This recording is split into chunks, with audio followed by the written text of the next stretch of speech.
अस्सलाम वालेकुम 9th class. उम्मीद है आप सब लोग खैरियत से होंगे। कल हम लोगों ने फ़ोटोसिंथेसिस पढ़ा था, ठीक है। आज हम लोगों ने इसका मेकानिज़म पढ़ना है कि फ़ोटोसिंथेसिस का मेकानिज़म क्या है।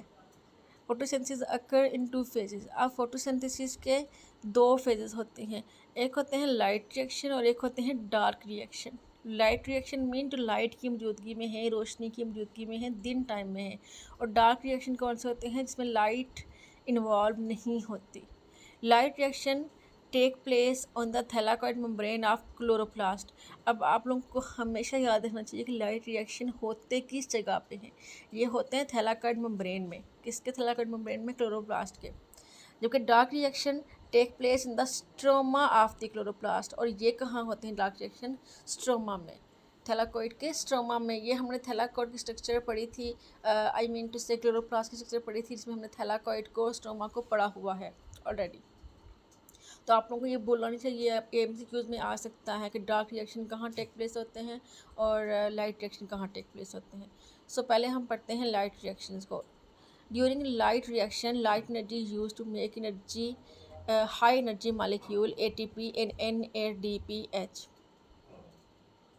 अब क्या होता है कि जो जब लाइट रिएक्शन कब होते हैं?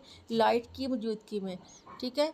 तो फिर क्या करते हैं ये इसलिए होते हैं ताकि ये हाई एनर्जी मॉलिक्यूल यानी कि ATP और NADPH को क्या कर सकें? मेक कर सकें, प्रोड्यूस कर सकें। इसके की इवेंट कौन कौन से हैं? पहला इवेंट इसका है, इसके की इवेंट आप लोगों ने अच्छे से याद करने हैं, वही तो असल में चीज़ है। Okay, when chlorophyll absorb light reaction start in it, ठीक है। जब क्लोरोफिल क्या करता है? सबसे पहले एब्जॉर्ब कर रहा होता है लाइट को, तो रिएक्शन उसमें से क्या हो जाएगा? स्टार्ट हो जाएगा। जब भी क्लोरोफिल क्या करेगा? लाइट को एब्जॉर्ब करेगा, रिएक्शन स्टार्ट हो जाएगा। High energy electrons are release from chlorophyll, ठीक है। तो इस कंडीशन में क्या होगा? जब रोशनी को एब्जॉर्ब कर रहा है लाइट को क्लोरोफिल, तो इसमें से हाई एनर्जी के जो होंगे हाई इलेक्ट्रॉन, हाई एनर्जी वाले, वो रिलीज़ होना स्टार्ट हो जाएंगे। The high energy electron are pass to an electron transport chain. अब यही जो हाई एनर्जी इलेक्ट्रॉन जो पीछे पैदा हुए हैं फर्स्ट पॉइंट में, अब सेकंड पॉइंट में क्या करेंगे? वो गुजरेंगे कहाँ से? इलेक्ट्रॉन ट्रांसपोर्ट चेन, इसमें से गुजरेंगे। In this chain the electron pass from higher to lower energy level. इस चेन के अंदर जो इलेक्ट्रॉन होंगे वो हाई से लो लेवल की तरफ जाएंगे। The release energy which is use to produce ATP, ठीक है। अब जो एनर्जी इसमें से रिलीज़ हो रही है वो क्या करेगी? वो ATP बनाने में इस्तेमाल होगी, ठीक है। समझ आ गया पॉइंट की क्या होना है सेकंड पॉइंट में? कि जो हाई एनर्जी इलेक्ट्रॉन होंगे वो पास होंगे कहाँ से? इलेक्ट्रॉन ट्रांसपोर्ट चेन में से। इस चेन में क्या होगा? इलेक्ट्रॉन जो हैं वो उनको काफ़ी ज़्यादा मतलब लो से हम हाई लेवल की तरफ मूव करवाएंगे, या हाई से लो की तरफ, सॉरी हाई से लो लेवल की तरफ उनको मूव करवाएंगे, और इससे एनर्जी रिलीज़ होगी जो कि क्या करेगी? जिससे हम ATP के मालिक्यूल पैदा करेंगे। Light also break water molecule and oxygen is released. अब वो जो लाइट होगी वो क्या करेगी? वो तोड़ देगी किसको? तो ब्रेक करेगी वाटर के मालिक्यूल को, एंड ऑक्सीजन इज रिलीज। और उसमें से क्या होगा? ऑक्सीजन के, जैसे पता है कि पानी का फार्मूला H2O होता है, तो ऑक्सीजन को वहाँ से क्या कर देगी? वो रिलीज़ कर देगी। The hydrogen atom of the water gives electron. जो हाइड्रोजन एटम होंगे वो क्या करेंगे? यहाँ पे उसमें से इलेक्ट्रॉन निकलेंगे, वो electron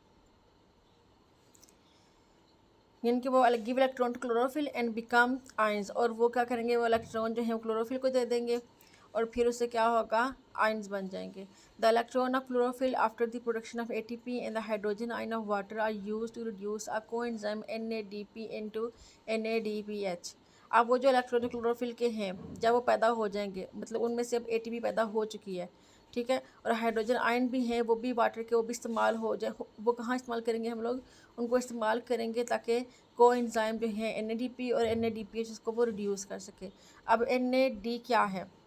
NAD stand for nicotine, निको नहीं सॉरी, क्या होता है NAD यहाँ पे? NADPH का हम क्या होता है? NADP क्या होता है?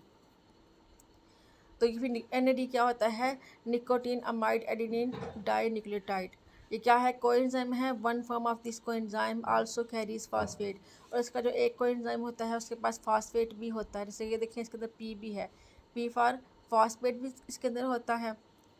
It is also called NADP और इसको हम NADP भी बोलते हैं।